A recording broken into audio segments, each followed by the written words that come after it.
Can I speak? Hell, can I speak normally? Hi, hello, how's it going? Hi, hello, hello. Okay, let me check. Okay, I think it's working. Hi everyone. Hello, hello. How's it going? Okay, let me organize my wires a little bit so it's not as discombobulated.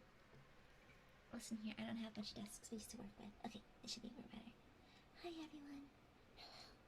Hello. Thanks for tuning into today's stream.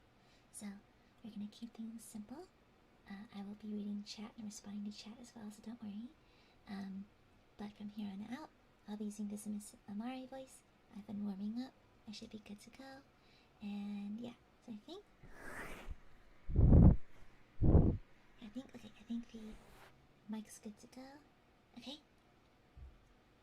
I hope y'all are doing good today. Okay, allow me to fall into character. Hi. Okay, so hello. Hi, how are you doing? Hello. How are you? Hi, it's me, Miss Amare. Nice to see you again. How are you? I hope you're doing well. So today we'll be doing a little bit of poetry reading. Now, I'm not particularly well versed in poetry, so I'll be happy to accept requests and recommendations for any poetry reading requests you may have. Feel free to comment them in chat. I'll keep an eye out for them. Hello. Good to see everyone today. How are you? It's been a while. That was a lie. I saw you the other day. Hi. Hello.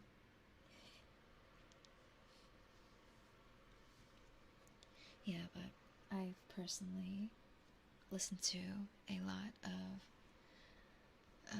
ASMR talking streams in the past, and I thought that I'd give my hand a try at it. So, user account 333, thank you for the super. Can you read some limericks? They're lots of fun, and they're not all dirty, I swear.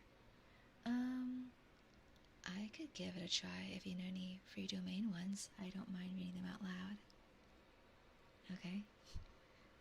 Thank you for the beautiful poetry. Be blinding light, it burns. Syrup flowing like the wind. Fighting at Denny's. Yes, thank you for opening up the stream with a poem about fighting at the Denny's. I'm so happy to read that. So, I have a few poems selected already, but I'll be more than happy to accept requests and such. Edgar Allan Poe. I do have a few Edgar Allan Poe ones. I think I'd like to stick to the shorter ones. I forgot how long the Raven was. Let me look it up. I believe the Raven is not particularly long.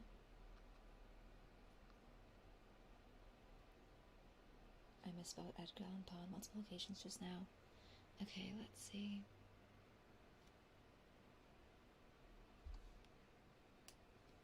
Not me casually forgetting to mute my phone. Okay, let's see.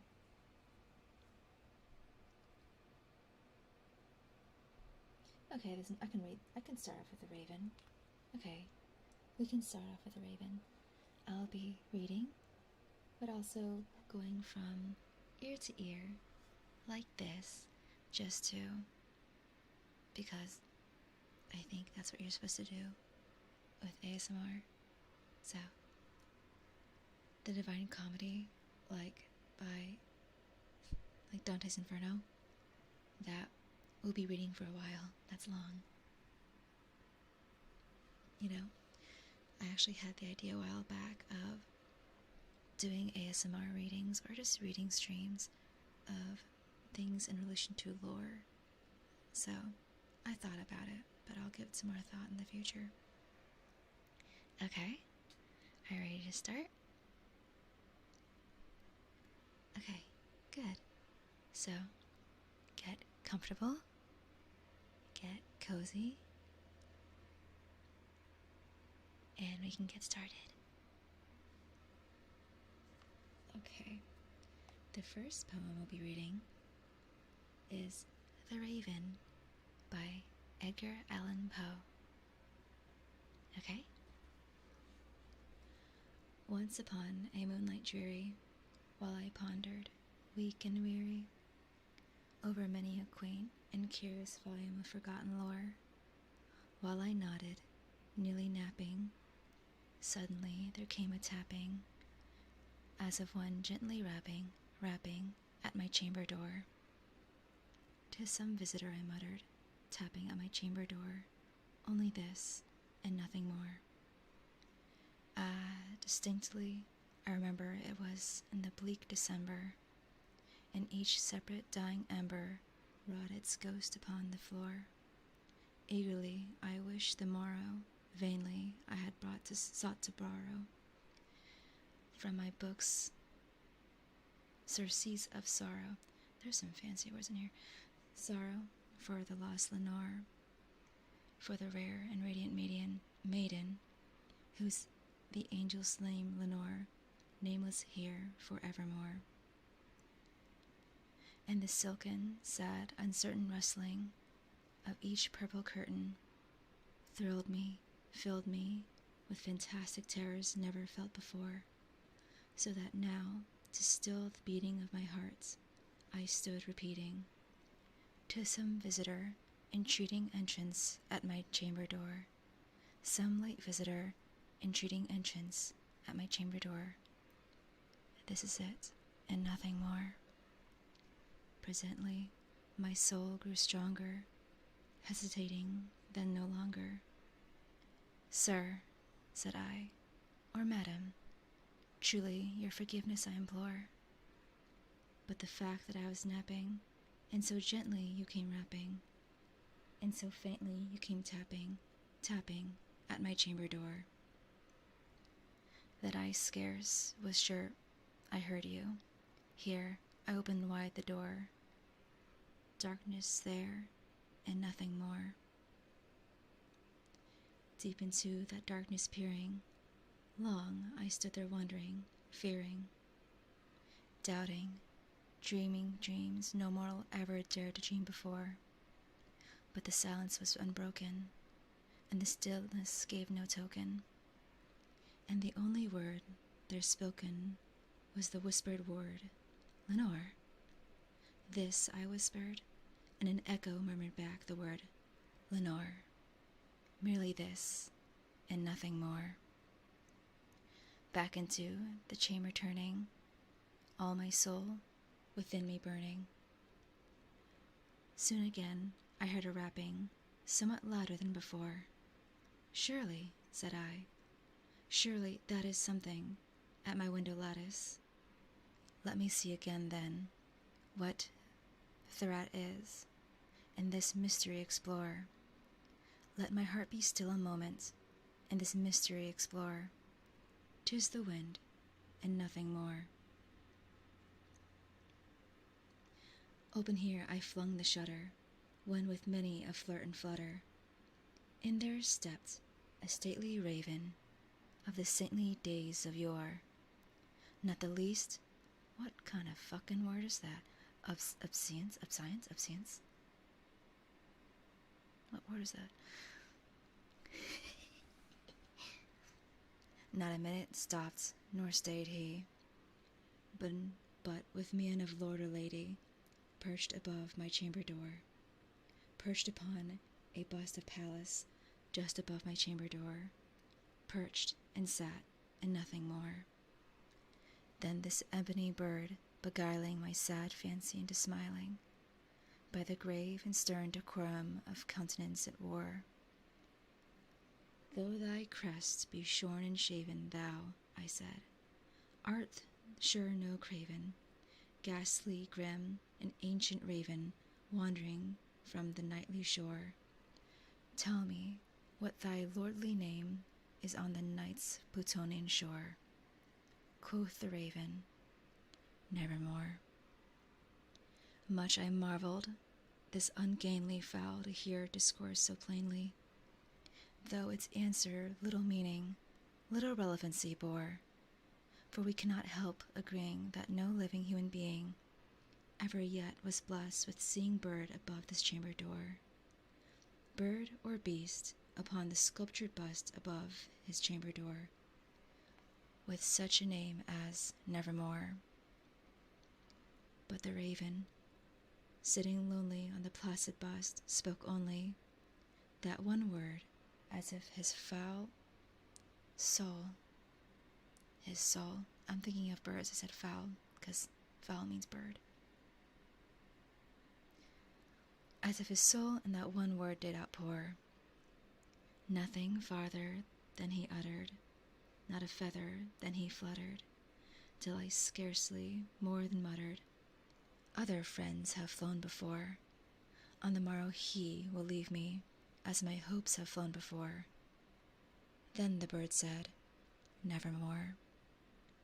Startled at the stillness broken by reply so aptly spoken, doubtless, said I, what it utters is its only stock and store, caught from some unhappy master whom unmerciful disaster followed fast and followed faster, till his songs one burden bore, till the dirges of his hope that melancholy burden bore, of never, nevermore. But the raven, still beguiling all my fancy into smiling, straight I wheeled a cushioned seat in front of the bird, and bust and door. Then, upon the velvet sinking, I betook myself to linking fancy unto fancy, thinking what this ominous bird of yore, what this grim, ungainly, ghastly, gaunt, and ominous bird of yore meant in croaking, Nevermore. This I sat engaged in guessing, but no syllable expressing, to the fowl whose fiery eyes now burned into my bosom's core. This and more I sat divining, with my head at ease reclining on the cushion's velvet lining that the lamplight gloated over. But those velvet violet lining with the lamplight gloating over, she shall press, nevermore. This is a long-ass poem. Then, methought, the air grew denser, perfumed by an unseen censer, swung by seraphim whose footfalls tinkled on the tufted floor. Wretch, I cried, thy God hath lent thee, by these angels he hath sent thee, respite, and... What kind of words? Nepenthe,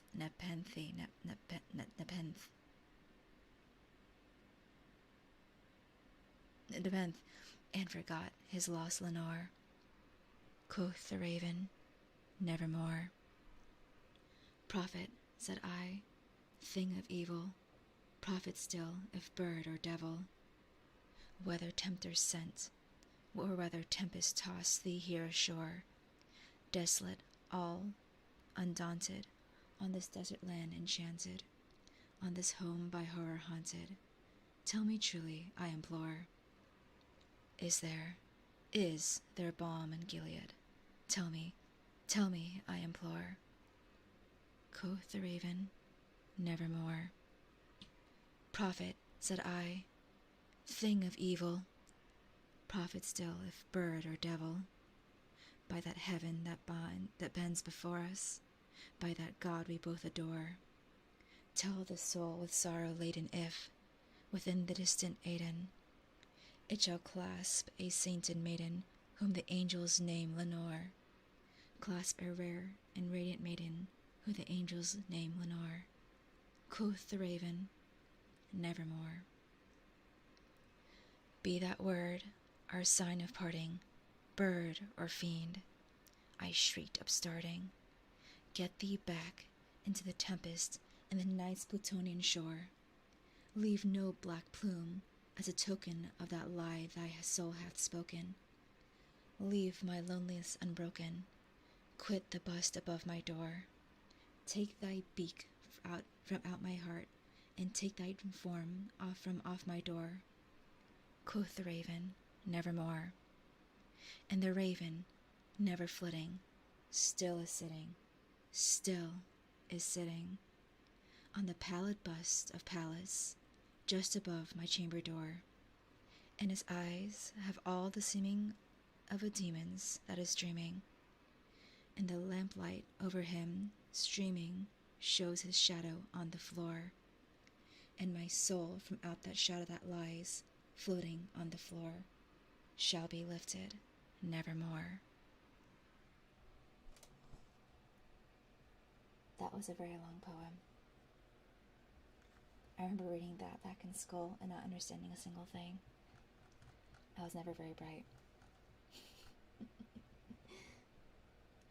Hazelnut Latte, welcome back to the mediumship. Happy 3 months. Miss Amare, what kind of shoes do you wear, and are they boots? This is important information. I need to know what kind of print will be on me after you step on me. I wear stilettos. I wish I was joking. I actually like wearing high heels pretty often. I wear sneakers when I go out to casual get-togethers, but I'm usually wearing high heels. I mostly wear stilettos. I think they're nice. On occasion, I'll wear thigh-high boots, but that's special. Thank you. Welcome back. Happy 3 months. Notorious BSG, welcome back to Mainship. Happy 8 months. 8 months membership, only 4 more for a year. Let's go. Welcome back. Thank you for joining. Happy 8 months, Notorious. Thank you so much. Maria, oh my goodness, this username. Do you shower soon after you finish gym, or Oda everyone? I shower as soon as I finish gymming. Like, I'll come home from the gym, I'll turn on the shower, and while I wait for the water to heat up, I tend just to sit half naked, just shirtless, waiting for the water to heat up. Thank you for the super. Selma, welcome back to the main ship. Happy 8 months. Thank you, thank you, thank you. Hazelnut Latte, thank you for the super. Are the thigh-high boots for stepping? Can I request for them to be the ones I'm stepped on with? You may. Absolutely. I'll make sure to leave a nice imprint on your face. Thank you. Vivicor, thank you for the super. Thank you, thank you. Are you flustered? My apologies. Okay. I have another Edgar Allan Poe poem I'd like to read. It's called Alone. It's maybe a dozen or so lines. It's not very long. Cappy the Cat, thank you for the super. Sugma by Edgar Allan Poe. I'm unfamiliar with that poet. I don't know if they're public domain. I don't know if I can recite their poems. Thank you very much. Thank you, thank you. Demetrius Leon, thank you for the super. Here's a haiku from by Kobayashi Isa. Arise from sleep, old cat, and with great yawns and stretchings, amble out for love. Ah, that's very sweet. I quite like that. I like cutesy poems like that as well. Santos, welcome back to the main ship. Happy 2 months. Thank you, thank you, thank you. And thank you for the super, Demetrius. Thank you very much. Thank you, thank you. What a cute haiku. Haiku is an anime. Haiku is the poem. Haiku is about volleyball boys. Haiku is the poem. My apologies. Actually, I think I should probably list, pardon the clicking, probably should list the poem we're reading. So this will be Alone, Edgar Allan Poe.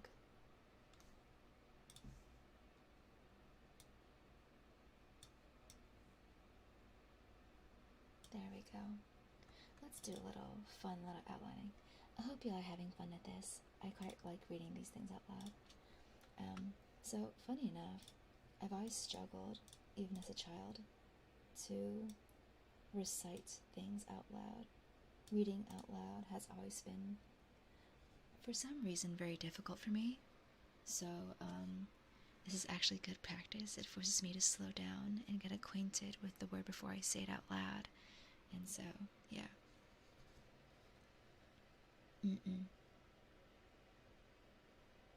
Oh shoot, there's an extra space. There we go.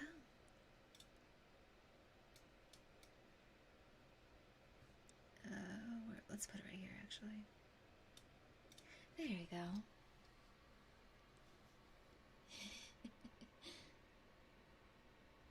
Okay, so, let's see. Geo Juggler, thank you for the super. Poes, the prototype emo boy, nice work, Aya. Thank you. As a former emo kid myself, it works well for me. Thank you for the super. Okay, so the next one we'll be reading is Alone by Edgar Allan Poe. And of course, like I said earlier, feel free to give me recommendations as well. Okay? Okay, so this poem is Alone. From childhood's hour, I have not been as others were. I have not seen as others saw. I cannot bring my passions from a common spring. From the same source I have not taken my sorrow. I don't know what the spacing for this poem is. I cannot awaken my heart to joy at the same tone, and all I loved alone. Then, in my childhood, in the dawn of a most stormy life, was drawn from every depth of good and ill, the mystery which binds me still, from the torrents or the fountain, from the red cliff or the mountain, from the sun that round me rolled, in its autumn a tint of gold, from the lightning in the sky, as it passed me flying by, from the thunder and the storm, and the cloud that took the form, when the rest of heaven was blue, of a demon in my view. What year was this? What an interesting poem. A Noble Moose, welcome back to Mainship. Happy 3 months. Welcome back. Welcome back. Happy to see you again.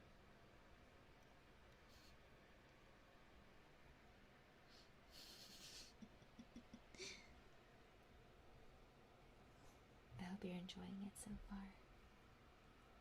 My apologies if my reading comprehension is not very good. I'm actually quite bad at reading things out loud, but I think this is good practice.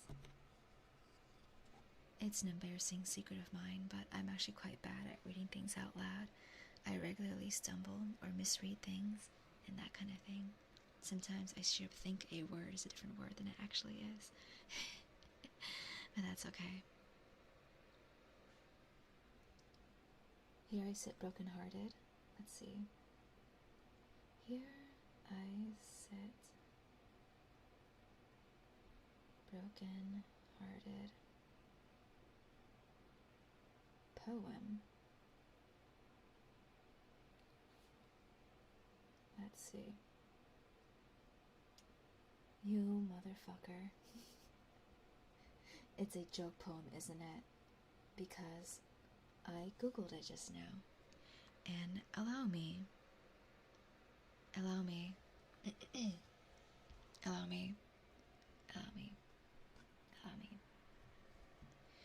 Here I sit, broken-hearted.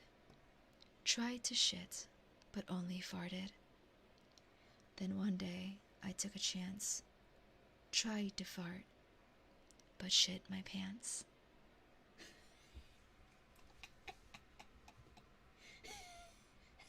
Why the fuck do you go this?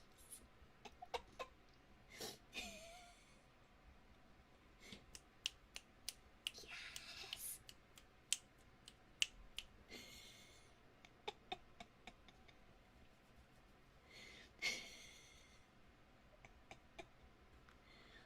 I hate that. I hate that, actually. Do me a favor and shut the fuck up. I don't actually mean that. I'm just trying to be mean, but in reality, I cannot be that mean. Of course, if the poem is free domain, I'll give it a look. The Secret by Denise? Okay.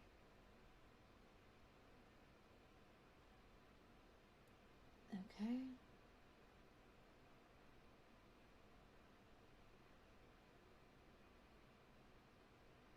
Okay, let's see. Oh my god. Okay.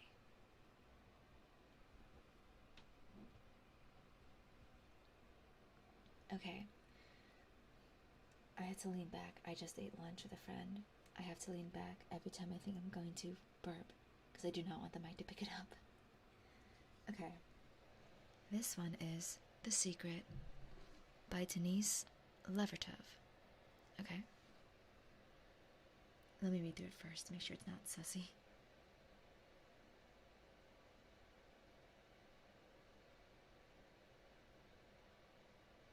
I think I can read this. Okay.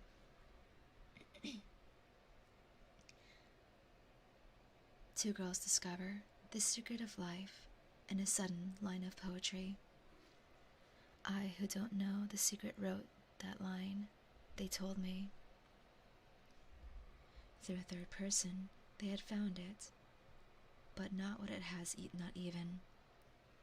What line it was, no doubt by now, more than a week later, they have forgotten the secret. The line, the name of the poem. I forgot to change this thingy. Hold on.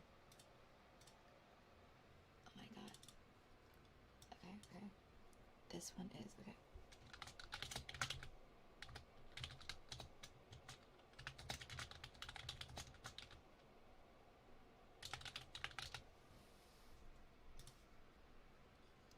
Allow me to start over.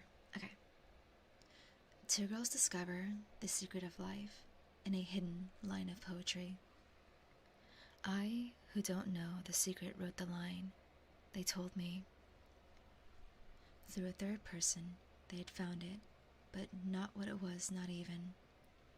What line it was, no doubt by now, more than a week later, they have forgotten the secret. The line, the name of the poem. I love them for finding what I can't find, and for loving me for the line I wrote, and for forgetting it, so that, 1,000 times, till death finds them, they may discover it again, in other lines, in other happenings, and for wanting to know it for, assuming there is such a secret, yes, for that, most of all. I am not clever enough to determine what the meaning of this poem is. It's pretty, though.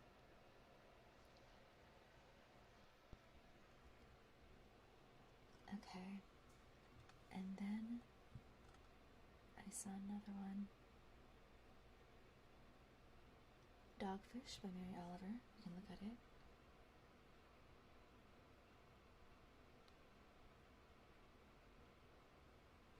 Let's see.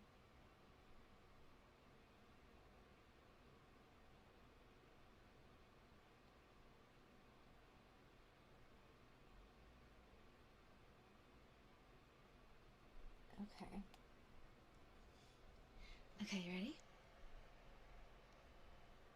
This next poem, a little keyboard ASMR moment.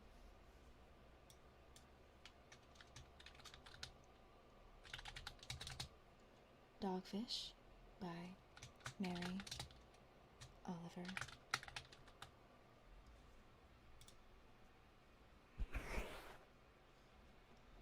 Okay. Dogfish. Some kind of relaxed and beautiful thing kept flickering with the tide and looking around. Black as a fisherman's boat, with a white belly. If you asked for a picture, I would have to draw a smile, under the perfectly round eyes and above the chin, which was rough as 1,000 sharpened nails. And you know what that smile means, don't you? I wanted the past to go away. I wanted to leave it, like another country. I wanted my life to choose and open, like a hinge. like a wing, like the part of a song where it falls down over the rocks, an explosion, a discovery. I wanted to hurry into the work of my life. I wanted to know whoever I was alive for a little while. It was evening and no longer summer. 3 small fish, I don't know what they were, huddled in the highest ripples as it came swimming in again, effortless, the whole body, one gesture, one black sleeve that could fit easily around the bodies of 3 small fish. Hello, airplane. Sorry.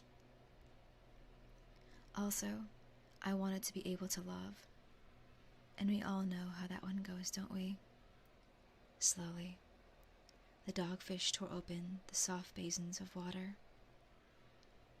You don't want to hear the story of my life. And anyway, I wouldn't want to tell it. I want to listen to the enormous waterfalls of the sun. And anyway, it's the same old story. A few people just trying, one way or another, to survive. Mostly, I want to be kind. And nobody, of course, is kind or mean for a simple reason. And nobody gets out of it, having to swim through the fires to stay in this world. And look. I think those little fish better wake up and dash themselves away from the hopeless future that is bulging towards them.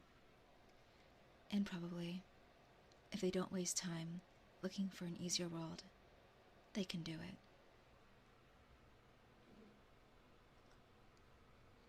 Oh, that was interesting. That was interesting. I quite like that one.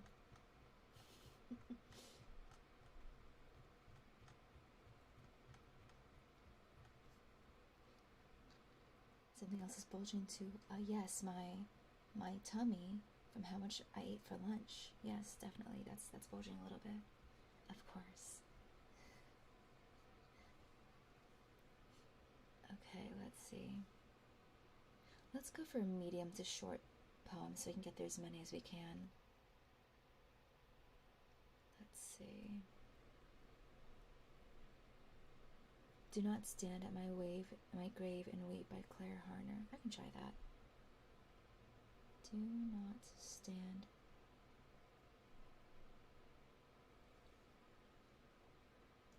by Claire Harner.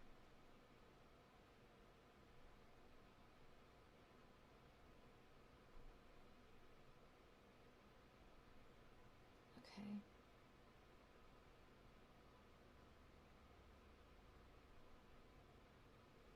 Okay, got it. Let's see.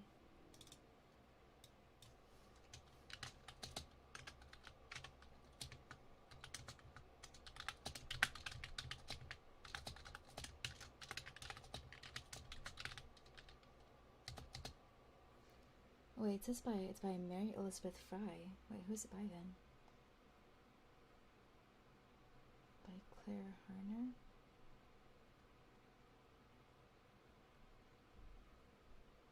Let's see.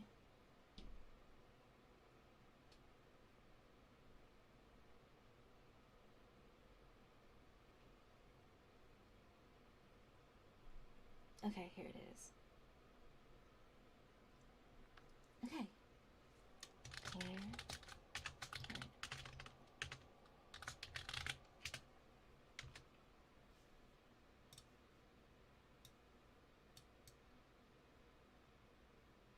Okay, you ready? Okay. Do not stand by my grave and weep. I am not there, I do not sleep. I am the thousand winds that blow. I am the diamond glints in snow. I am the sunlight on ripened grain. I am the gentle autumn rain.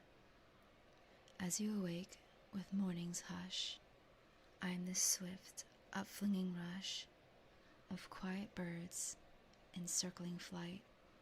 I am the day transcending night. Do not stand by my grave and cry. I am not there. I did not die.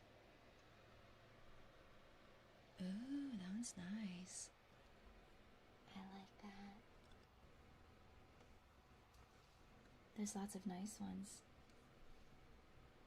Perhaps my knowledge in poetry is quite lacking. I don't recognize many of these. Very interesting. Very, very interesting. Because I Could Not Stop for Death by Emily Dickinson. Let's see. Because I could not stop for death.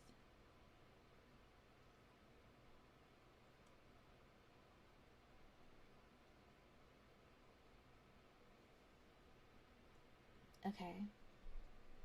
Sure, we can do that one. Let's see.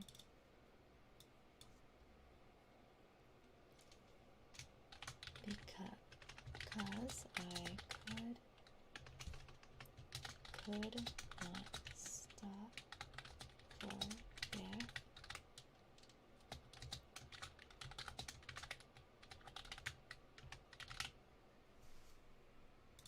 Okay. You ready? Okay. Because I Could Not Stop for Death by Emily Dickinson. Because I could not stop for death, he kindly stopped for me. The carriage held but just ourselves and immortality. We slowly drove, he knew no haste, and I had put away my labor and my leisure too for his civility. We passed the school where children strove. At recess, in the ring, we passed the fields of gazing grain. We passed the setting sun, or rather, he passed us. The dews drew quivering and chill, for only gossamer, my gown, my tippet, only tulle. We paused before a house that seemed a swelling of the ground, the roof scarcely visible, the cornice in the ground. Since then, 'tis centuries, and yet feels shorter than the day I first surmised the horses' heads were toward eternity.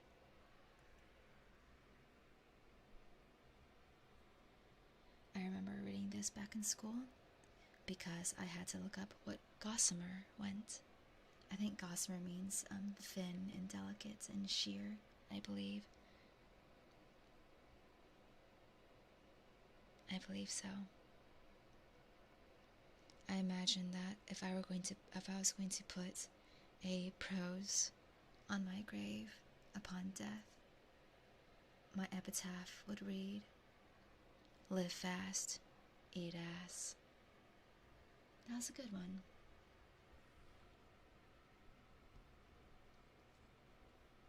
Like a Flower in the Rain by Censored Bukowski. Like a flower in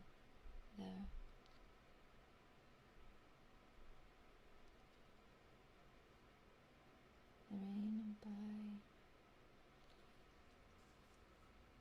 Charles Bukowski. Let's see, here it is. I cannot read that. I cannot read that. I cannot read that.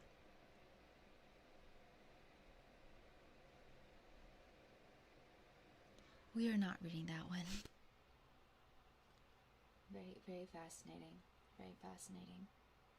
Good for you. Good for you. Okay, I'm going to close that tab and clear my browser history real quick. Let's see. The Brain by Emily Dickinson. Sure. The Brain. Emily Dickinson. It was very unsay-so. It was about copulation. which in and of itself is not a terrible thing, but I'd like to stay monetized. So, yes. I don't think it's inherently a bad thing. I simply wish to maintain my monetization status. Okay? Let's see.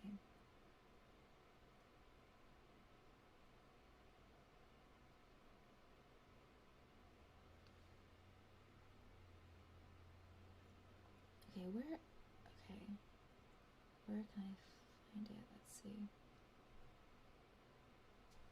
Okay, so this one.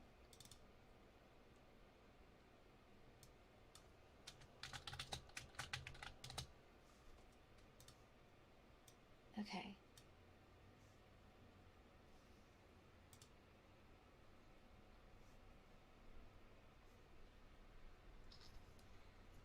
Okay, so this one is The Brain by Emily Dickinson. The brain is wider than the sky, for put them side to side, the one the other will contain, with ease and you beside. The brain is deeper than the sea, for hold them blue to blow, the one the other will absorb, as sponges, buckets do. The brain is just the weight of God, for heft them pound for pound, and they will differ, if they do, as syllable from sound. I think it's very fascinating how the brain is supposedly the most important organ of the human body.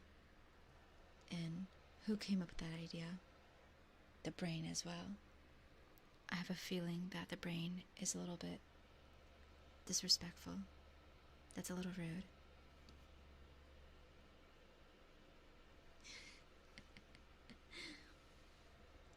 I have a pretty crazy poem for you. This one is pretty intense, so I hope you can, strap in. It's pretty deep. Twinkle, twinkle, little star, how I wonder what you are.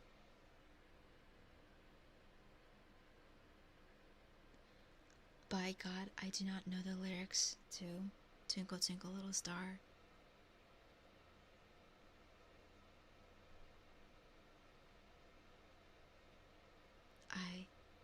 Oh my God, I just realized I don't know the lyrics to Twinkle, Twinkle, Little Star. Oh my God. How do I not know that?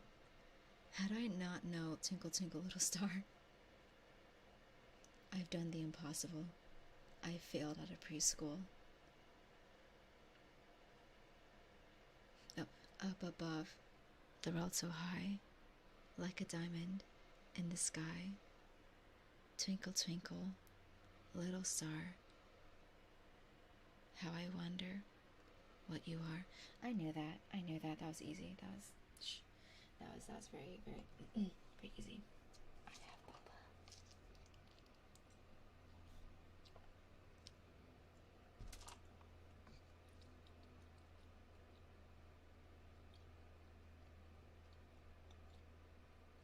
Thank you. I'm a professional. Thank you.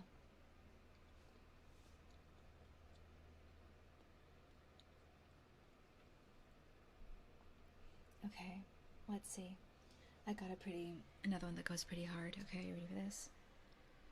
A, B, C, D, E, F, G, H, I, J, K, L, M, N, O, P, Q, R, S, T, U, V, W, X, Y, Z.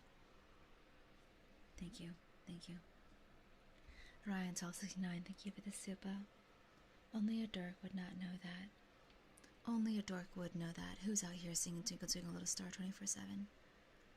I'm a Giga Chat because I do not know it. I do not recite it because I'm not a dork. Thank you.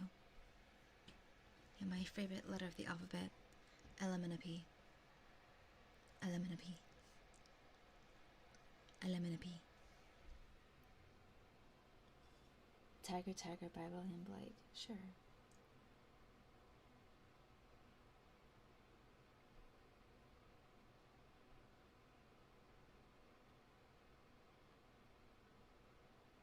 Is it misspelled? What's the tiger?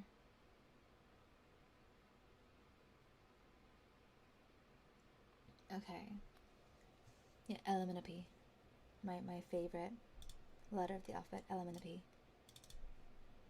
Yeah. L-M-N-O-P.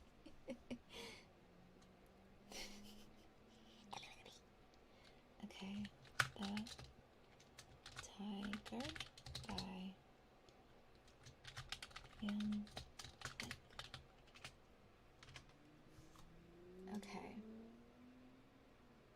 Oh, they're revving their engine. Okay. Okay. The Tiger by William Blake. Tiger, tiger, burning bright in the forests of the night, what immortal hand or eye could frame thy fearful symmetry? In what distant deeps or skies burnt the fire of thine eyes? On what wings did he aspire? What the hand dare seize the fire? And what shoulder and what art could twist the sinews of thy heart? And then thy heart began to beat. What dread hand and what dread feet? What the hammer, what the chain, in what furnace in thy brain? What the anvil, what dead grasp dare its deadly terrors clasp? When the stars threw down their spears and watered heaven with their tears, did he smile his work to see? Did he who made the lamb make thee? Tiger, tiger, burning bright in the forests of the night, what immortal hand or eye dare frame thy fearful symmetry?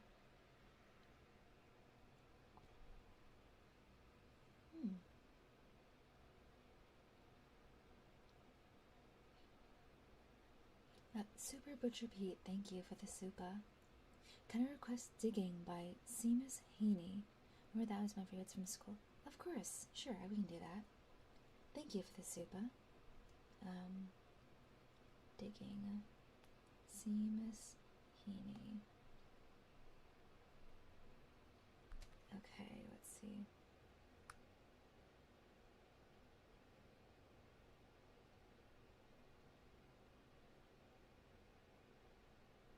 I need to read through these first. Let's see.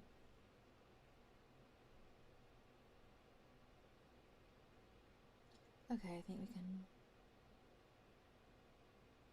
Sure, we can do this. Okay. To be or not to be, that is the question. Not to be because I want to lie down. Let's see. Digging. Seamus Heaney. What a fascinating name. Okay. This is Digging by Seamus Heaney. Between my finger and my thumb, the squat pen rests snug as a gun. Under my window, a clean rasping sound when the spade sinks into this gravelly ground. My father digging. I look down till his straining rump among the flower beds bends low, comes up 20 years away, stooping in rhythm through potato drills where he was digging. The coarse boot nestled on the lug. The shaft against the knee was levered firmly. He rooted out tall tops, buried the bright edge deep to scatter new potatoes, what we picked, loving their cool hardness in our hands. By God, the old man could handle a spade, just like his old man. My grandfather cut more turf in a day than any other man in Toner's bog. Once I carried him milk in a bottle, corked sloppily with paper. He straightened up to drink it, then fell to right away, nicking and slicing neatly, heaving sods over his shoulder, going down and down for the good turf, digging. The cold smell of potato mold, the squelch and slap of soggy peats, the curt cuts of an edge, their living roots awaken in my head. But I've no spade to follow men like them. Between my finger and my thumb, the squat pen rests. I'll dig with it.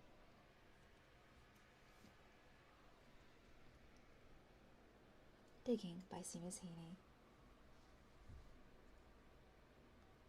Thank you for the suggestion. Thank you for the soup as well.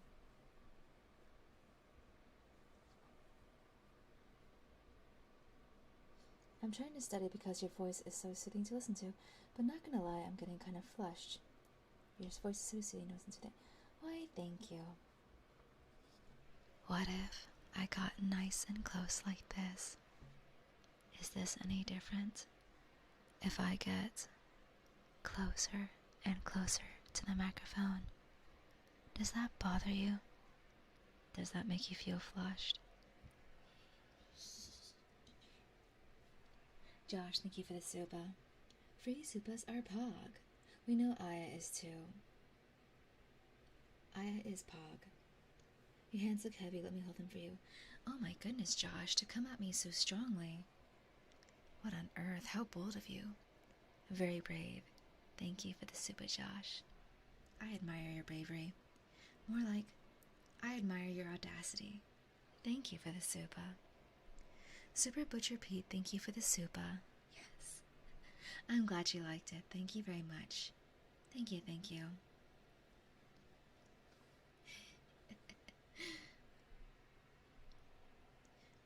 Kiruka, thank you for the super. Hey Aya, I wrote you a haiku. Treat the dashes as line breaks. Ah, okay, will do. Thank you for writing me one, thank you. Aya is reading a bunch of poems out loud. Her voice is so smooth. Thank you very much. How sweet of you. I'm glad you like it. Thank you so much, Kiruka. Cute profile picture. Thank you so much. Thank you for the super. Vivicor, thank you for the super. Oh my, are you flushed? Oh my goodness. What am I supposed to do? Are you embarrassed? Are you flushed? Goodness gracious, what on earth can I do? Thank you, thank you. Thank you for the suggestions. I appreciate it.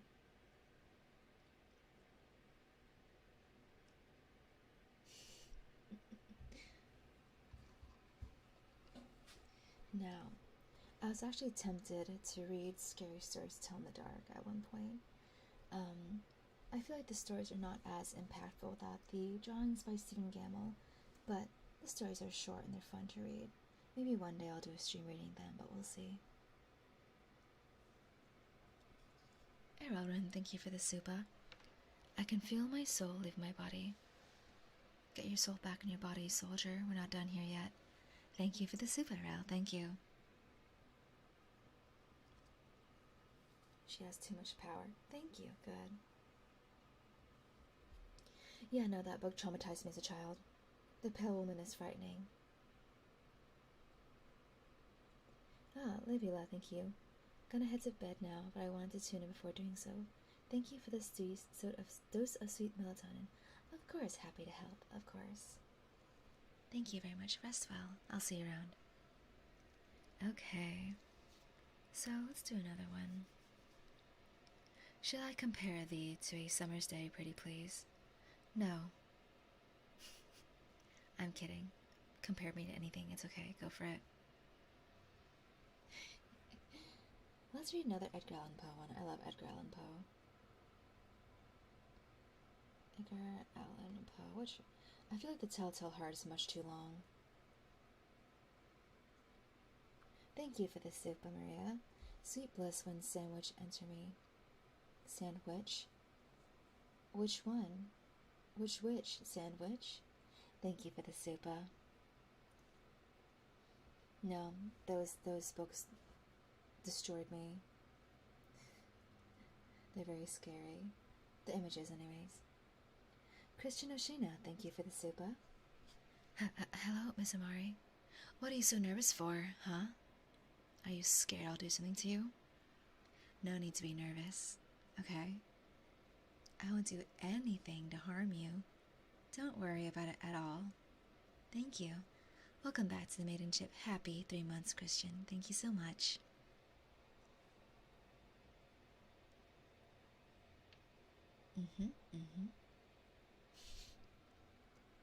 Okay, let's see. Edgar Allan Poe.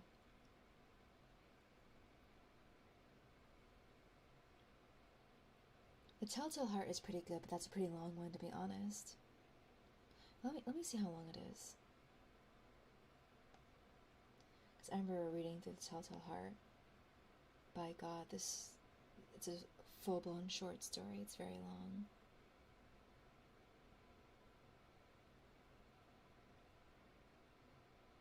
Let's see.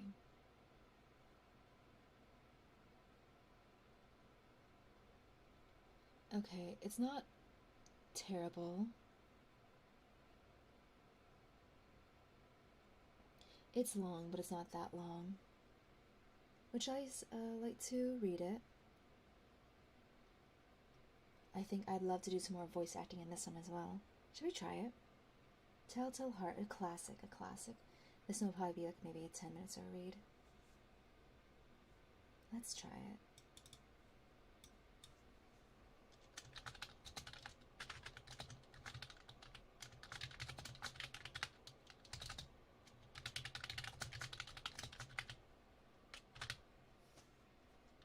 Did I kind of misspelled it twice? Okay.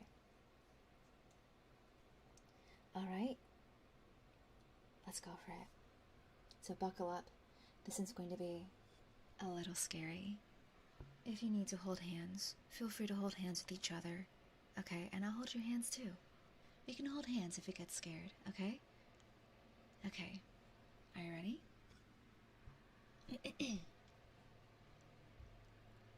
The Telltale Heart by Edgar Allan Poe. True, nervous. Very, very dreadfully nervous.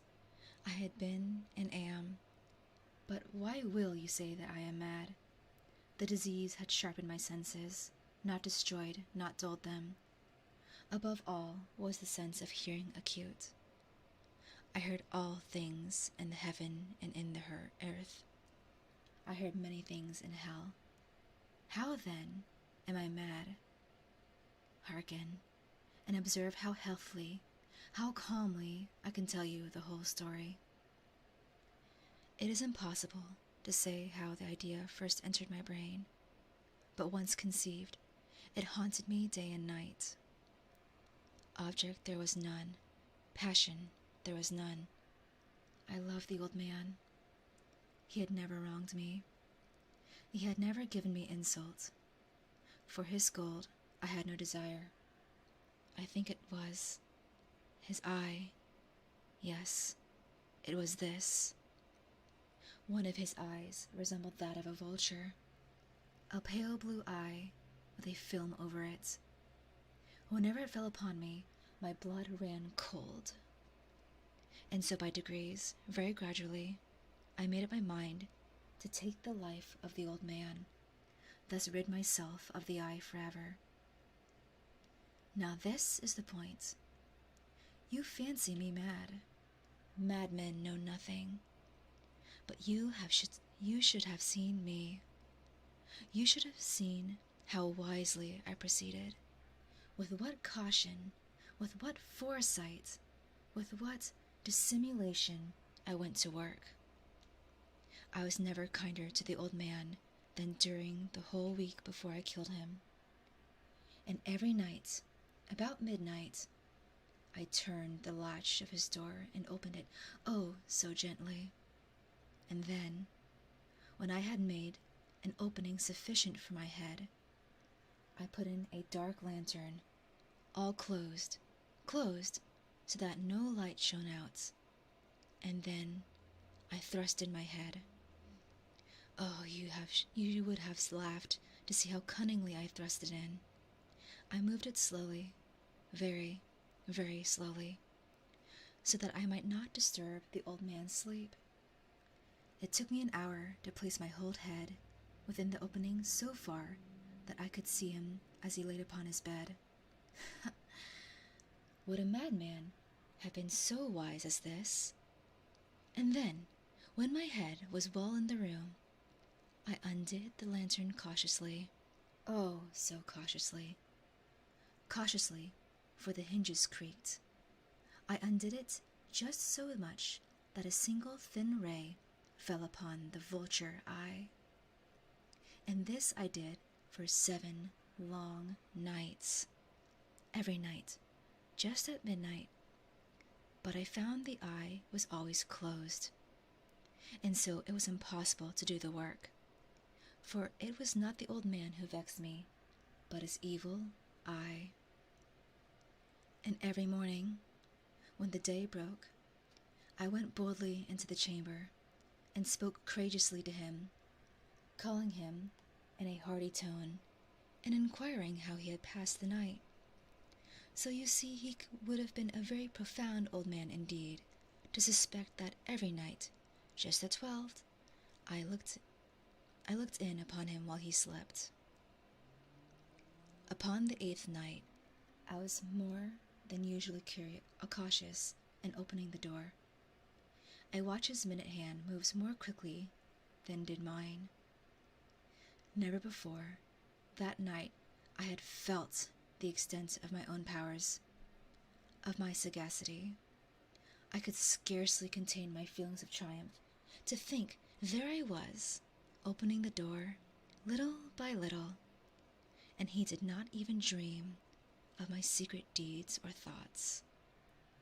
I fairly chuckled at the idea, and perhaps he heard me, for he moved on the bed suddenly, as if startled.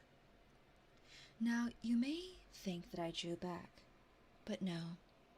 His room was as black as pitch with a thick darkness, for the shutters were fastened through fear of robbers. And I knew that he could not see the opening of the door, and I kept pushing it on, steadily, steadily. I had my head in, and was about to open the lantern, when my thumb slipped upon the tin fastening, and the old man sprang up in the bed, crying out, "Who's there?" I kept quite still, and said nothing. For a whole hour I did not move a muscle, and in the meantime I did not hear him lie down. He was still sitting up in the bed, listening, just as I had done, night after night, hearkening to the death watches in the wall. Presently, I heard a slight groan, and I knew it was the groan of mortal terror. It was not a groan of pain or grief, oh no, it was the low, stifled sound that arises from the bottom of the soul when overcharged with awe. I knew the sound well.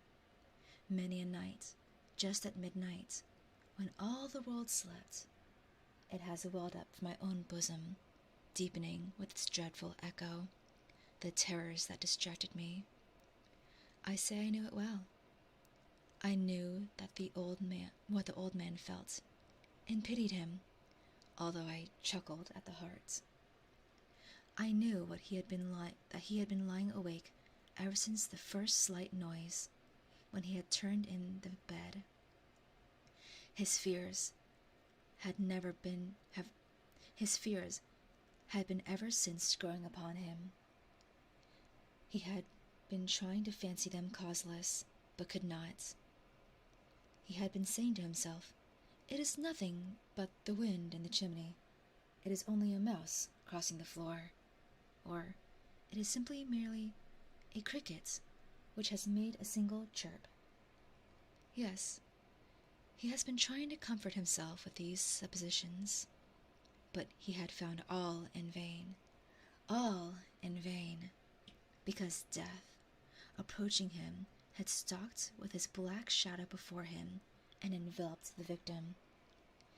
And it was the mournful influence of the unperceived shadow that caused him to feel, although he neither saw nor heard, to feel the presence of my head within the room. When I had waited a long time, very patiently, without hearing him lie down, I resolved to open a very, very little crevice in the lantern. So I opened it. You cannot imagine how stealthily, until at length a single dim ray, like the thread of a spider, shot out from the crevice and fell upon the vulture eye.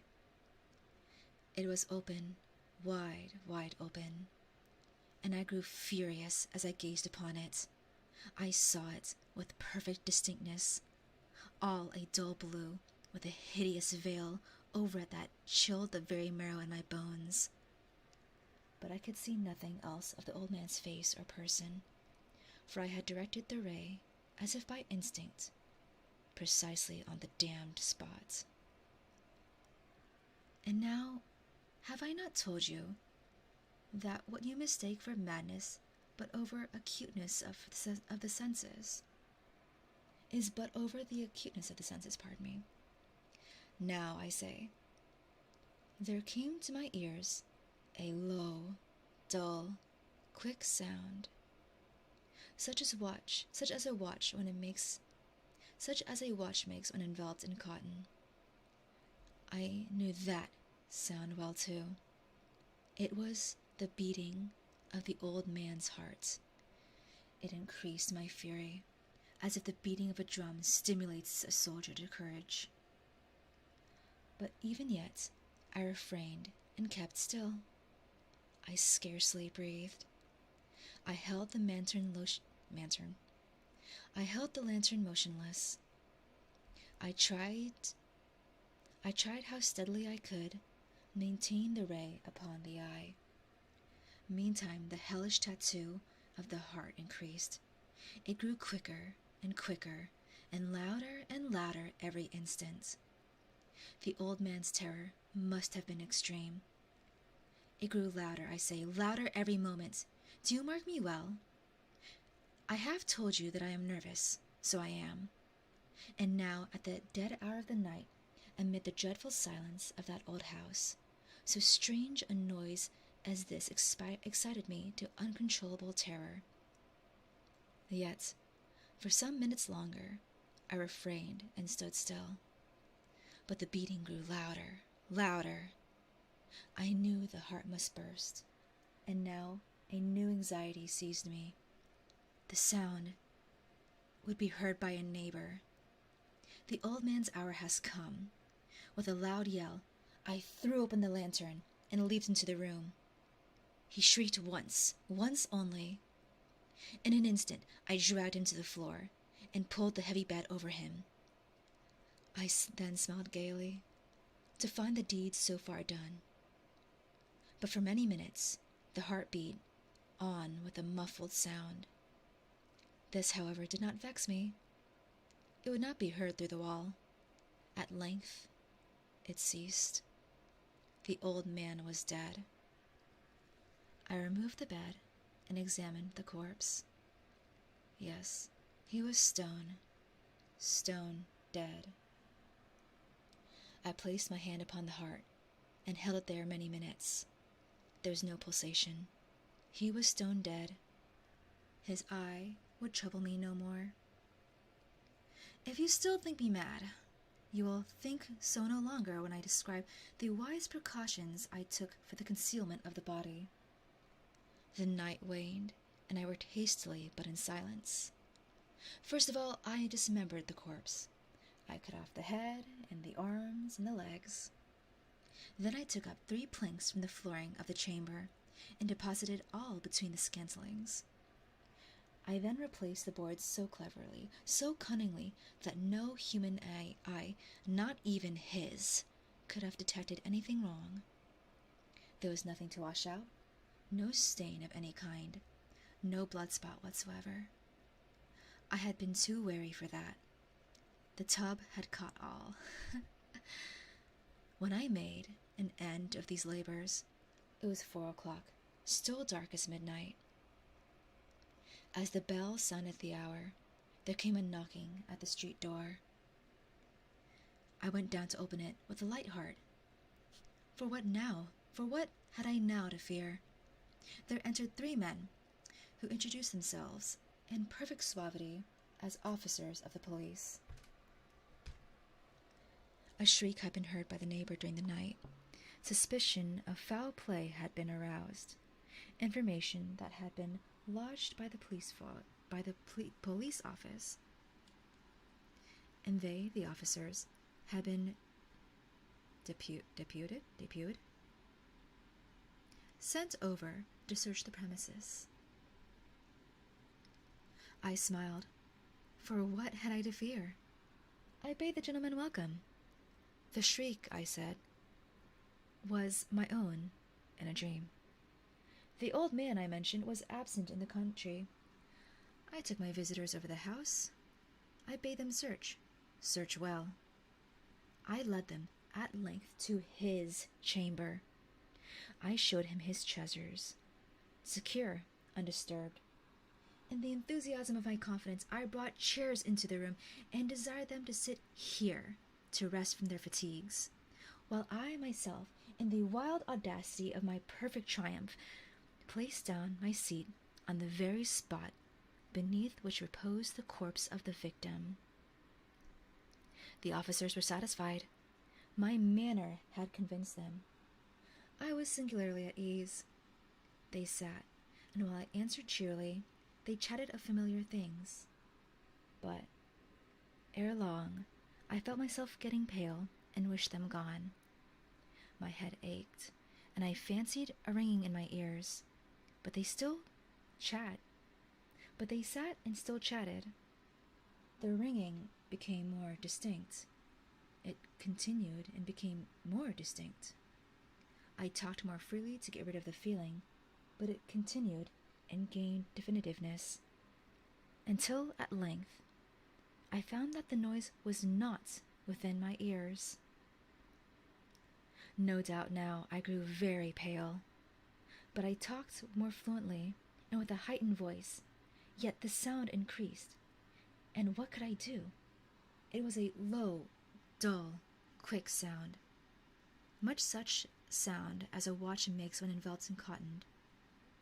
I gasped for breath, and yet the officers heard it not. I talked more quickly, more vehemently, but the noise steadily increased. I arose and argued about trifles, in a high key and with violent gesticulations, but the noise steadily increased. Why would they not be gone? I paced the floor to and fro with heavy strides, as if excited to fury by the observations of the men. But the noise steadily increased. Oh God, what could I do? I foamed, I raved, I swore. I swung the chair upon where I had been sitting, and grated it against the boards. But the noise arose over all, and continually increased. It grew louder, louder, louder, and yet still the men chatted pleasantly and smiled. Was it possible they heard not? Almighty God, no, no, they heard. They suspected. They knew. They were making a mockery of my horror. This I thought, and this I think. But anything was better than this agony. Anything was more tolerable than this derision. I could bear those hypocritical smiles no longer. I felt I must scream or die. And now again, hark! Louder, louder, louder! Villains! I shrieked. Dissemble no more. I admit the deed. Tear up the planks. Here, here. It is the beating heart. The beating of his hideous heart. I blew the last line, goddammit. Okay. There it is. Damn, I blew the last line. Let me redo the last line. Villains, I shrieked. Dissemble no more. I admit the deed, tear up the planks, here, here, it is the beating of his hideous heart. There it is. There it is, okay. Oh man, I love this story. I love Telltale Heart. It's so good. This, the writing, the build-up, the reveal, oh, it's perfect. I love it. Kirika, thank you for the super. Hey Aya, I wrote you a tanka. I don't know what a tanka is. What's a tanka? Thank you, though. Thank you, thank you.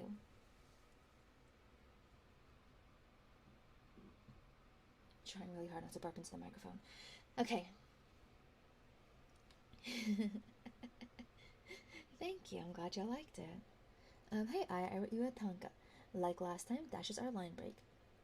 Hearing you, Aya, continue to read poems, inspires my own. Have another super chat.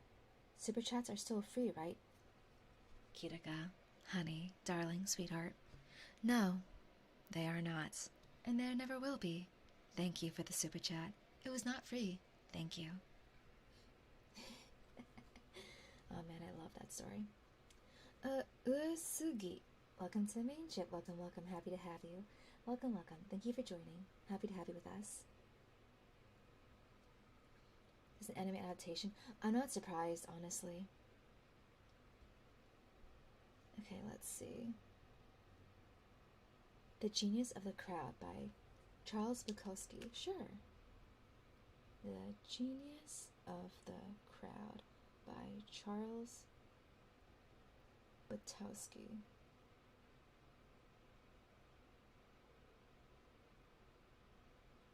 Okay, here it is.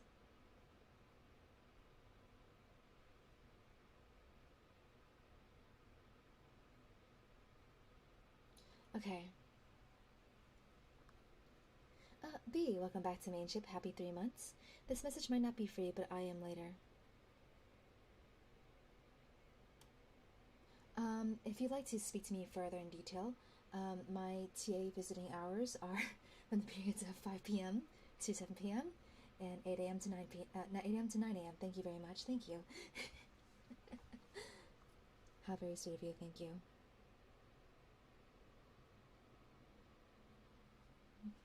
Good grief. Good grief. Okay, so this one is going to be The Genius of the Crowd. Okay. There is no riz there. I deflected. Thank you very much. The Genius of the Crowd.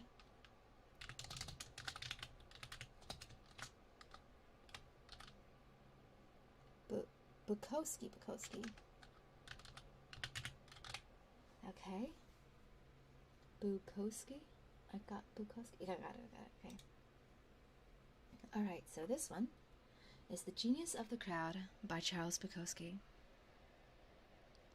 There's enough treachery, hatred, violence, absurdity in the average human being to supply any given army on any given day. And the best at murder are those who preach against it.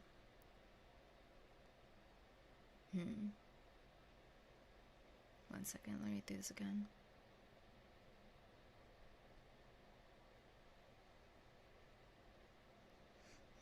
Actually, we're gonna go ahead and skip over this one, actually. It's a little too controversial. Yeah, it could be controversial. I'm gonna skip this one, actually. Do you have any sweet poems? Like any love poems? Let's look a pretty one. Let's see. Tanka is a haiku, like... Ah, I see. Dang, I need to write poetry at some point. It sounds like that to be a lot of fun. So let's do, Does anyone have any recommendations for any, like, love poems and that sort of thing? Yes, I have read The Raven earlier.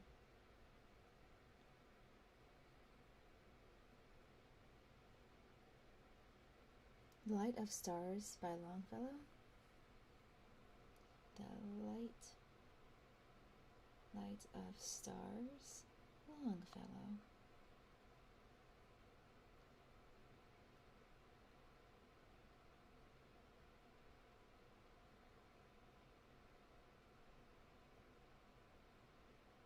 Okay, this one actually is quite nice. Okay, let's do this one. Let's try this. The Light since seeing that I'm a member of ILUNA, this is actually quite thematically fitting. So Henry Wadsworth Longfellow. Okay. Light of Stars by Henry Wadsworth Longfellow. The night had come, but not too soon, and sinking silently, all silently, the little moon drops back down behind the sky. There's no light in earth or heaven, but the cold light of stars, and the first watch of night is given to the red planet Mars. Is it the tender star of love, the star of love and dreams? Oh no, from that blue tent above, a hero's armor gleams. And earnest thoughts within me rise, when I behold afar, suspended in the evening skies, the shield of that red star. O star of strength, I see thee stand and smile upon my pain. Thou beckonest with thy mailed hand, and I am strong again. Within my breast there is no light, but the cold light of stars. I give the first watch of the night to the red planet Mars. The star of unconquered will, he rises in my breast, serene and resolute and still, and calm and self-possessed. And thou too, whosoever thou art, that readest this brief psalm, as one by one thy hopes depart, be resolute and calm. O fear not in a world like this, and thou shalt know ere long, know how sublime a thing it is to suffer and be strong. I quite like that. That's a really nice one. It reminds me of like the saying that suffering or trouble or hardship builds character. It reminds me a bit of that. Oh, Shakespeare. Oh yeah, let's do that one. Shall I compare? It's a sonnet, isn't it? Let's see. Oh my God, this is gonna be hard. It's in Old English. It's in Boomer English. It's in Vox English. It's gonna be very difficult. Okay, I don't know how to read old people English, but we'll do what we can. Okay. Shall I compare thee to a summer day? William Shakespeare.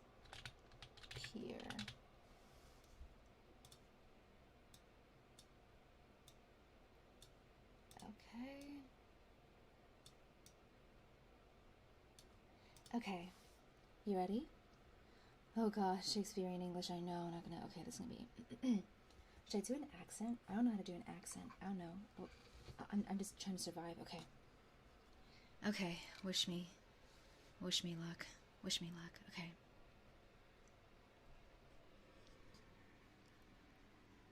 Shall I compare thee to a summer's day? Thou art more lovely and more temperate.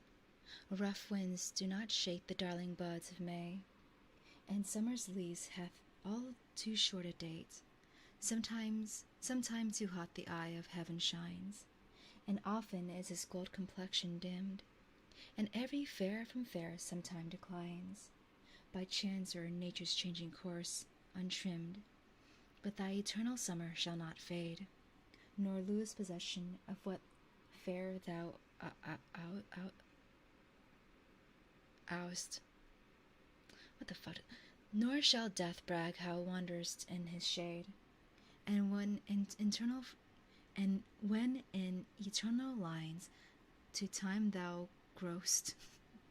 So long as men can breathe or eyes can see, so long lives this, and this gives life to thee. Bitch, what the fuck what kind of fucking what kind of let me try this. Shall I compare thee to a summer's day? Thou art more lovely and more temperate. Rough winds do shake the darling buds of May, and summer's lease hath all too short a day. Sometime too hot the eye of heaven shines. This accent exists nowhere. Sometime too hot the eye of heaven shines, and often his skull complexion dimmed, and every fair from fair sometimes declines. By fair, this sounds Texan.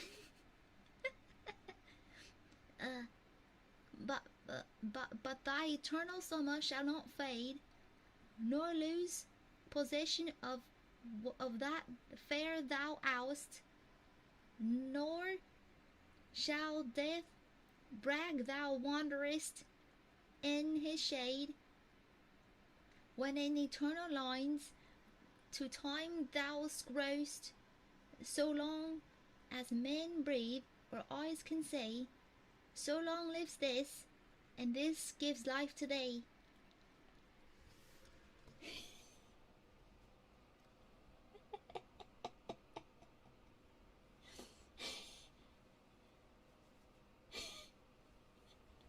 I love me some poetry. I love me some.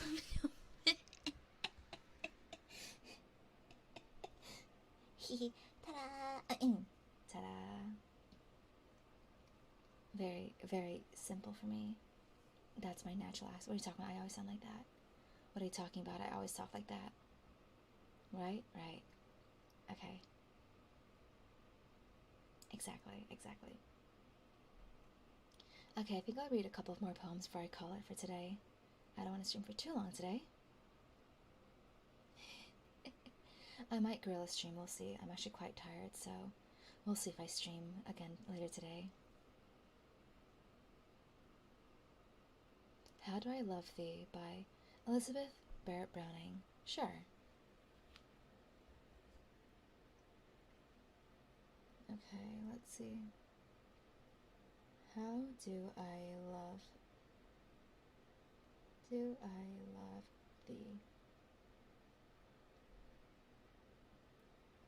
Elizabeth Barrett. There it is.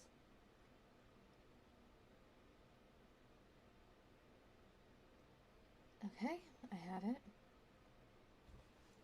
Okay, so that was my ankle. That was my ankle. Fear not, dear chat. That was simply my ankle. My body is simply falling apart. Okay, so how do I love thee? By Elizabeth Barrett Browning.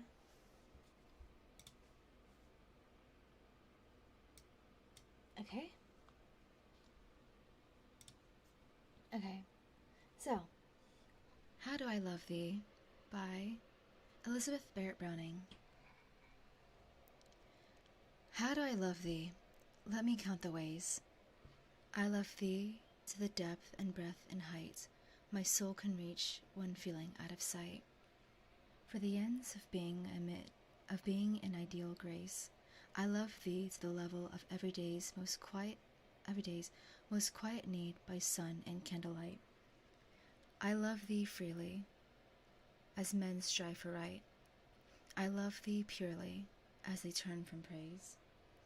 I love thee with passion put to use, in my old griefs, and with my childhood faith.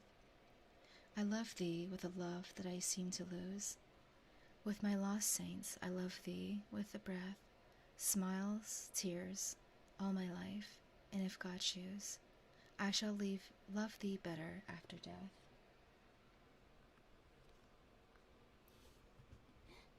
Josh, thank you for the supa. One more love poem. The supa is red and it is also free. I cannot help but ponder what we could be. Maybe if we try it out, then we'll see. Good grief, oh my goodness. Oh my goodness. Josh, thank you for the supa. Thank you. People are down atrocious today, I see. That's okay. allow me to give you some knuckle popping ASMR.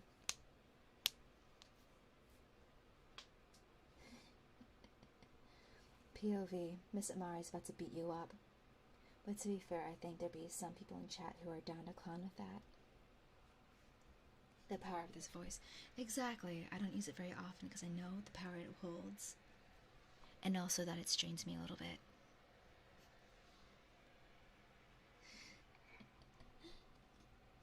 Let's see.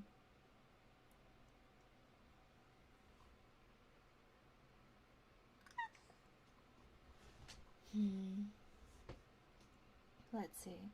I can do one more poem. We can do a little bit of chit chat, then we'll end the stream. She could catch anyone with that voice. You'd be surprised.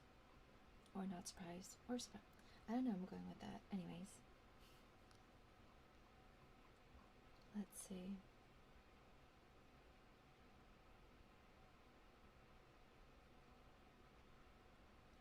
Maria, welcome back to my main ship. Welcome back. Thank you for joining.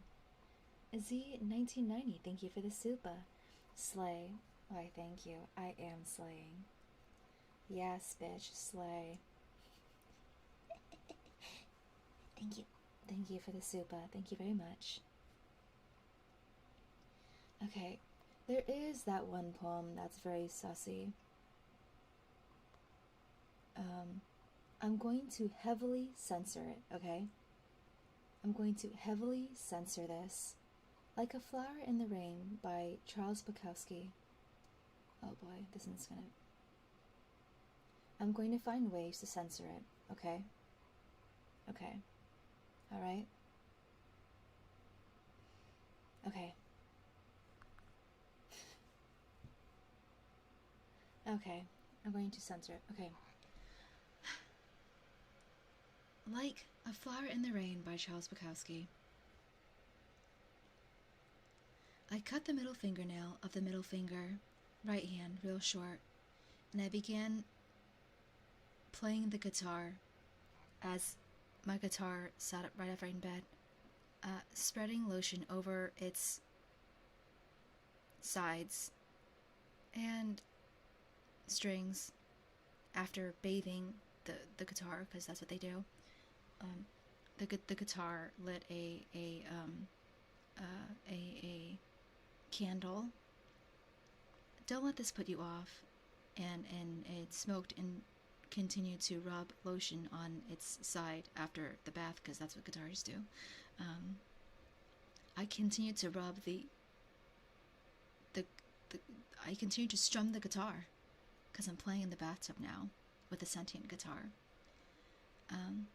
You want an apple? I asked. She said, sure, she said, you got one?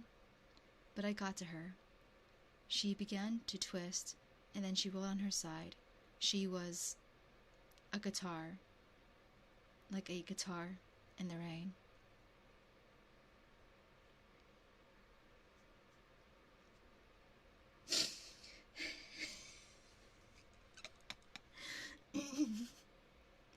She did.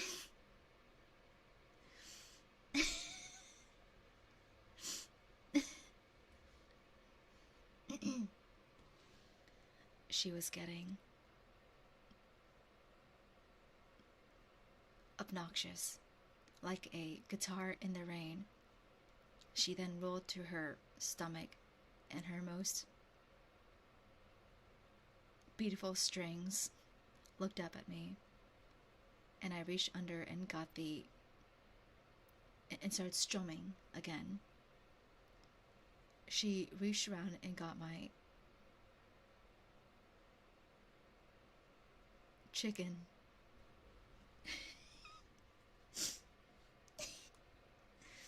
My chicken.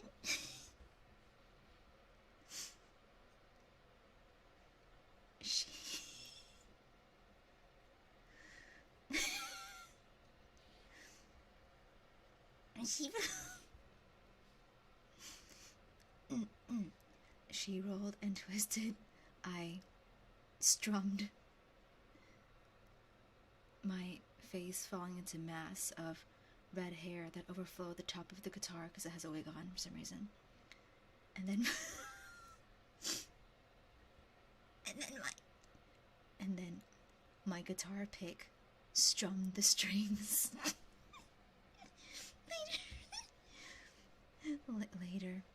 Later we joked about the lotion and the cigarette and the apple. Then I went out and got some shrimp and chicken and french fries and buns and mashed gravy and coleslaw, and we ate. She told me how good my guitar playing was, and I told her how good at guitar playing I was, and we ate the chicken and the shrimp and the french fries and the buns and the mashed potatoes and the gravy and the coleslaw too.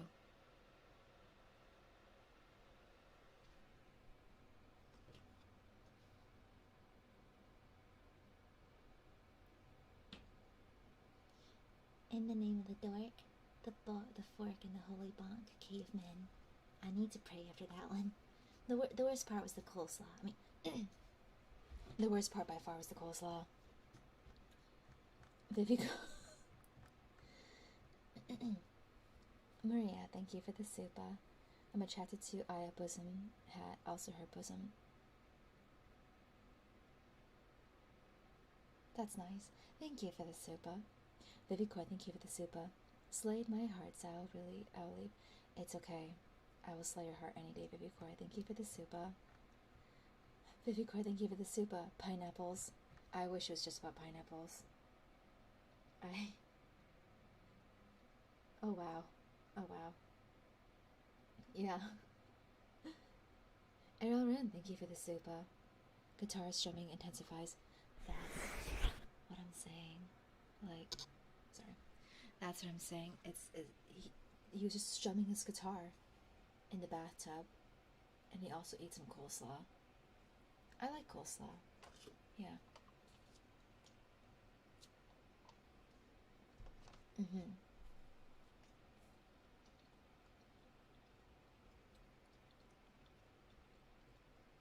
Interesting choice.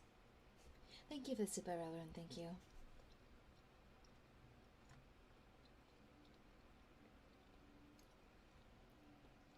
Something evil sounding. Keep prodding me and I'll snap your neck in two. That's as evil as I get. Just threats of physical violence is as bad as I get. Yeah, it's just... he's just strumming the guitar in the bathtub. Nothing more, nothing less. Of course. You know, I have a friend who attends Scrum meetings. Now, he wanted to call the people in the Scrum meeting the Scrum dumpsters, and I had to yell at him and tell him why that's a terrible idea. And now he jokes, he's like, "Oh Lord, I'm about to scrum." And I think I hate that. I decided that that's fucking enough. That's the Scrum dumpsters. Oh Lord, I'm scrumming. It's very stupid. Yeah, Scrum meetings. Yeah. And if you go to a Scrum meeting, you're a Scrum dumpster. Ayo indeed. Ayo indeed. What did you sub one to? You missed the best part. The worst part, the best part, either one could be. Scrum on now, bro. Step, bro. I'm stuck in the abyss. I'm stuck in the abyss. The day is night. Ba-ba-da-ba-da-da. But nothing scary here, it's just the way I like. The darkness in my soul, the darkness in my eyes. We turn it into energy and feel la ba ba ba ba ba ba ba ba ba ba. Yeah, musicians love strumming their instruments. Exactly. Yes, precisely. Okay, I think we'll read one last poem and then we'll call it a day for stream. I think we're approaching the 2-hour mark, about. So, I think we should be good for now. Let's do one more. Preferably something sweet. I don't mind doing a long poem for this last one either. Something sweet, I suppose. Vivicor, thank you for the super. My business professor, shake my head. I'm shaking my head too. Thank you for the super, Vivicor. Thank you. Let's see. We should probably pick a poem that's more, maybe on the long end. Something cutesy, maybe.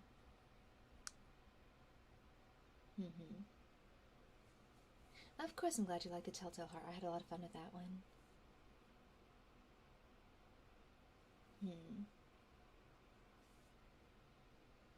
Let's see. I guess, okay, I loved you first. Between us? Okay, let's see.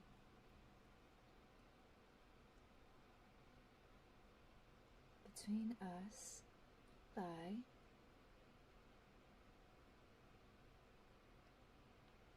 these are okay.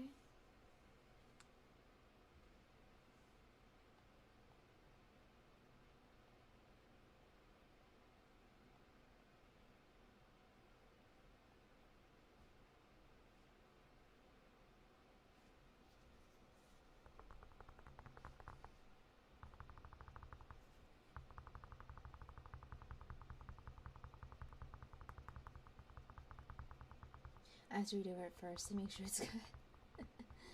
Okay.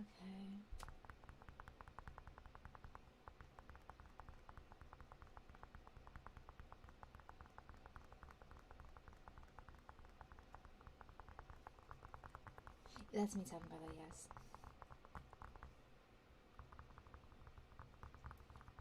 Let's see. Let me look this up real quick just to double check it.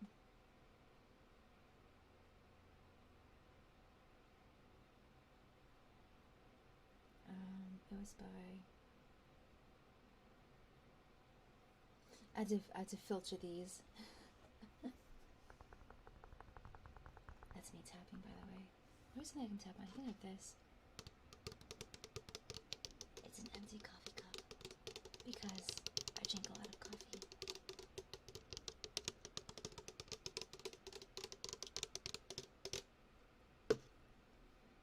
Okay, let's see. It's kind of long. Let me see. Let's see.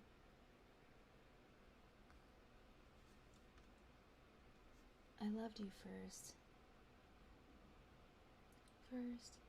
but afterwards. Okay.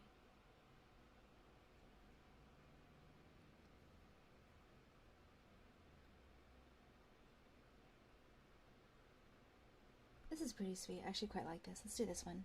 This will be the last poem for today. So this will be I loved you first, but afterwards. Whoa.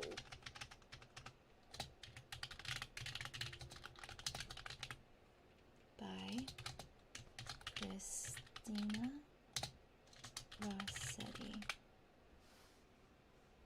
Okay.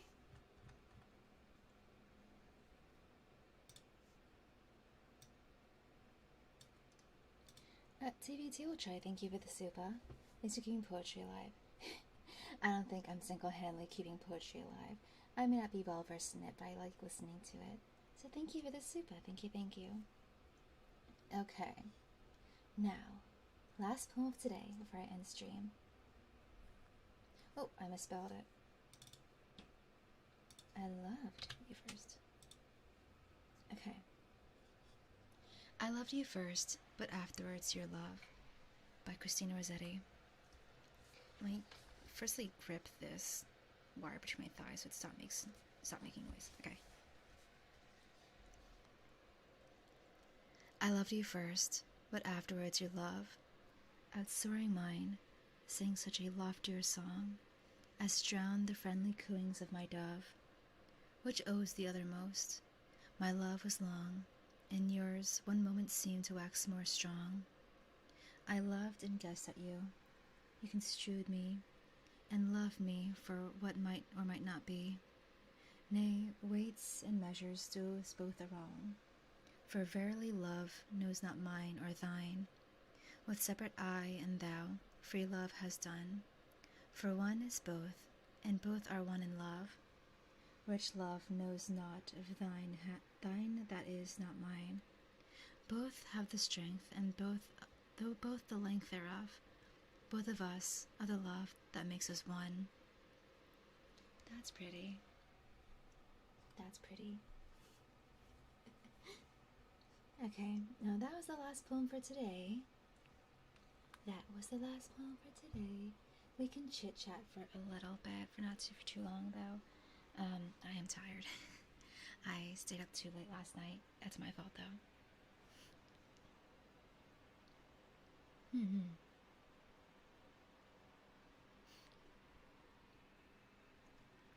Yeah, I hope you liked today's ASMR poetry reading stream. It starts a little on the short side. I'm afraid this voice does strain me after a while, so of course. Yeah, it's like whenever I speak like this, I have to talk as if like I'm trying to like gulp water. Like the back of my throat's very open and my chest feels very open. Yeah. Thank you, I'm glad you liked it. Of course. Thanks for stopping by. I appreciate it. Vivicor, thank you for the super. Rest up, Queen. I will. I might take a quick nap after this.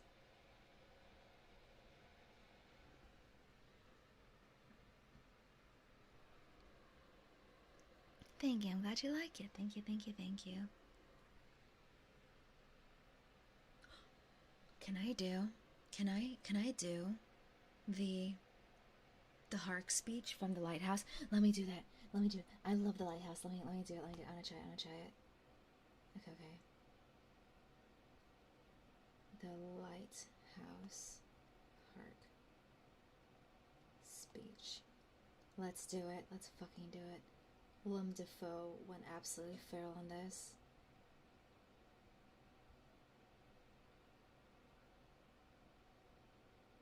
Okay, let's see. Where is it?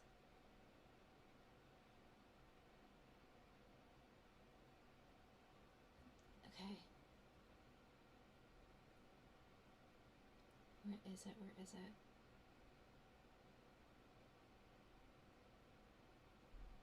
Okay. Are you ready? Miss Amari's gonna try the lighthouse thing. I'm trying to find, okay.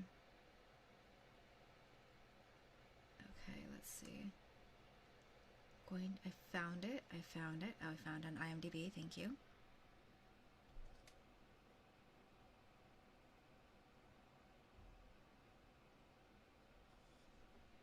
Okay.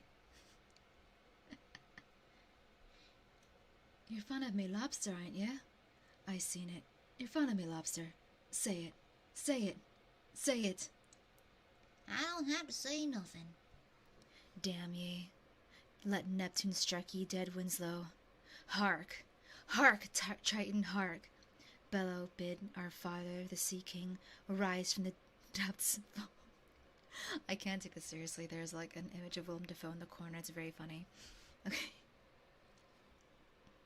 Bid our father, the Sea King, rise from the depths, full foul in his fury, black waves teeming with salt foam to smother this young mouth in pungent slime, to choke ye, engorging your organs till they turn blue and bloated with bilge and brine and can scream no more, only when he crown cockle shells and slithering tentacle tail and steaming beard take up his fell befinned arm, his coraltine trident screeches banshee-like in the tempest and plunges right through your gullet, bursting ye, a bulging bladder no more, but a blasted, bloody film, now and nothing for the harpies and the souls of dead soldiers to peck and claw and feed upon, only to be lapped up and swallowed by the innate waters of the dread emperor himself, forgotten to many man, any time, forgotten to any god or devil, forgotten even to the sea, for any stuff or part, Winslow, even any scantling of your soul is Winslow no more, but is itself the sea. All right, have it your way. I like her cooking. Just so you know, that entire scene was bopped. It was yoink and boinked because Robert Pattinson didn't like lobster.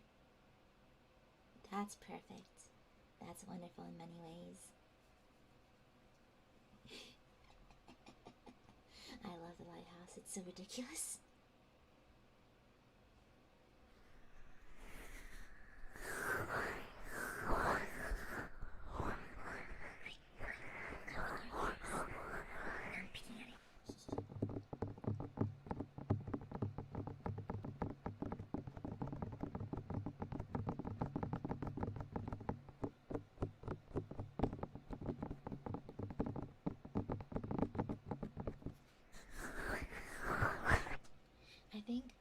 So, I was thinking about doing this a while back, but I think I'm going to pre-record and just release a regular, just standard YouTube upload of just some like ASMR triggers that I found really nice. And so, yeah, I might just do that because on stream I can't interact with you as much when I'm doing ASMR unless it's like this style where I talk a lot. So I think it'd be nice to have a standalone upload of just like trigger noises, no talking, just me, fiddling around with my microphone and stuff like that. Like maybe I can get like real close and whisper in your ear like this. Or maybe I can like, I don't know, let you listen to my heartbeat or something. Yeah, or something like that. Or maybe I can start screaming. What if I did ASMR, but I screamed every 15 minutes? Just to make sure you're paying attention. I also had plans of doing a roleplay ASMR that's more horror themed, but it might be too scary. I don't know. Oh, maybe like an upload of my cat ASMR. Yeah, like my little baby girl, my little kitty cat making kitty cat noises. Yeah, yeah.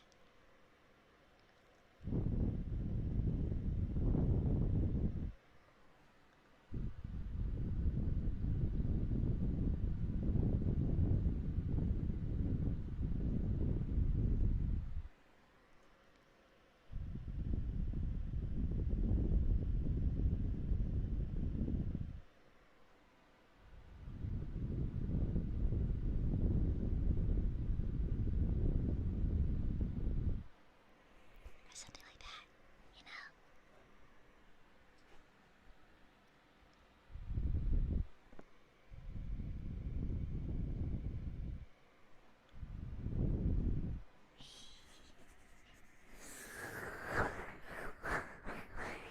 Yeah, something like that.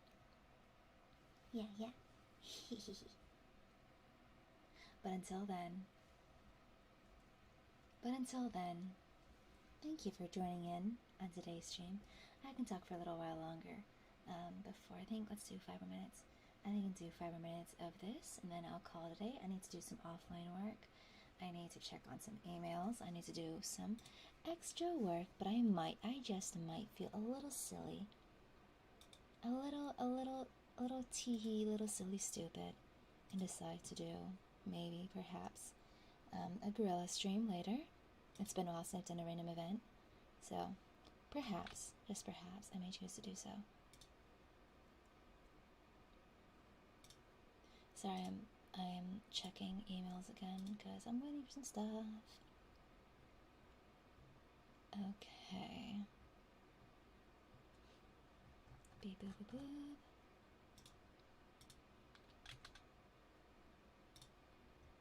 That's sweet, sweet, clicky, clicky ASMR.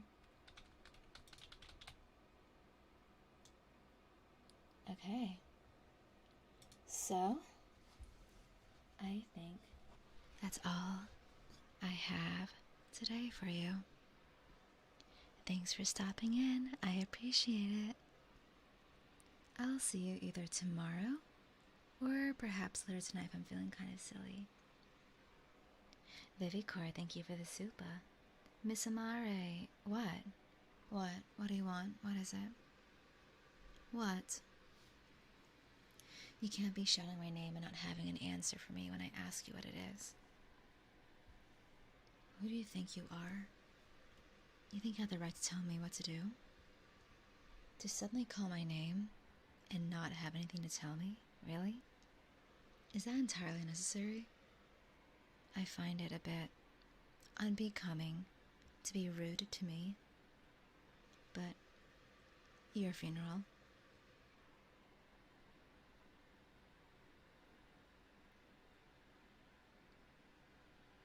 Actually, I need to buy some chapstick. Oh shit, I want chapstick in my car, damn it. But of course, I believe the outro will also be very quiet so that you can,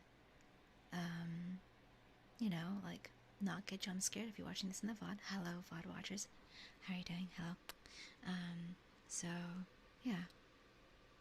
Oh my god, I'm on my knees. Oh no. Oh no. On your knees, did you fall? Pick yourself up then, forehead. Levikor, thank you for the super. Sorry. I forgive you. You see, I am very forgiving. I'm very understanding. I may scold you, but it comes from a good place. So thank you. Thank you very much. I accept your apology, Levikor. Thank you for the super. Alright? Good.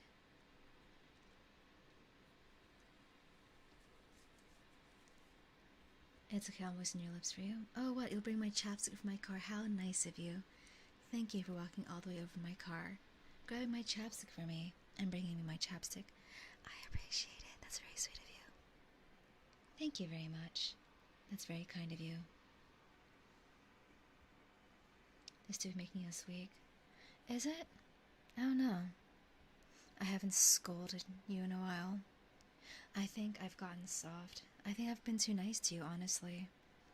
I haven't properly scolded you in a while. But we'll see. You have been on your relatively best behavior, I suppose. So I guess you can get off scot-free this time. But there won't be a next time if you act up, okay?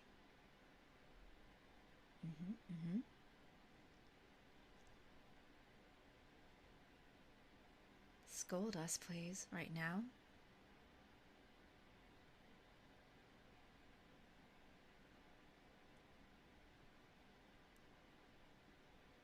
Please don't scold me, I haven't been spending my money. Well, it's not as much as you spending your money. It's just the dork levels of the chat have been unreasonable lately. I guess you can say that the chat's been far too nerdy for my liking. And I don't really appreciate it, so shape up. Straighten your back.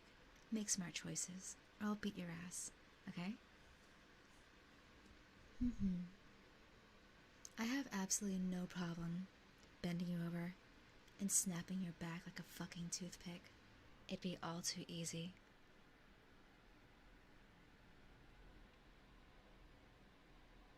It'd be far too easy.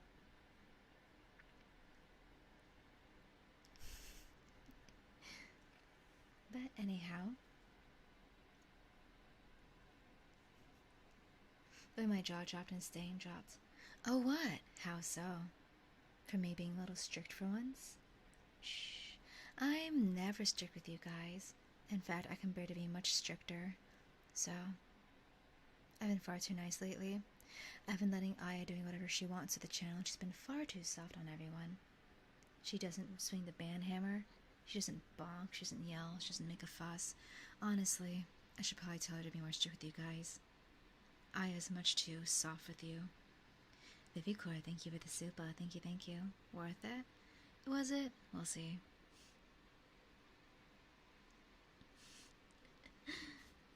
Okay, but anyways, I think I'll call for now. I'm going to take a little nap, then do some work, and I might pop back on later for a gorilla stream. I might. So, thank you for dropping by, everyone. Thank you, thank you, thank you. I'll see you guys later.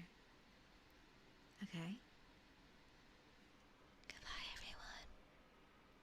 Goodbye.